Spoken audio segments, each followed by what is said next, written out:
Hello everyone, welcome back to another episode of Technologyglance. Today in this video, I'm going to guide you through how you can not allow mentions from anyone on TikTok. So let's get started. Firstly, open TikTok app in your device. Then tap on your profile icon if you haven't. Next tap on three lines icon.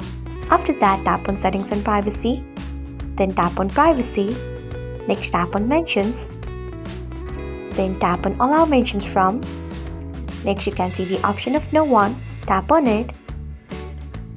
So this is how you can not allow mentions from anyone on TikTok. Thanks for watching. If you found this guide helpful, we would love it if you hit the thumbs up button below.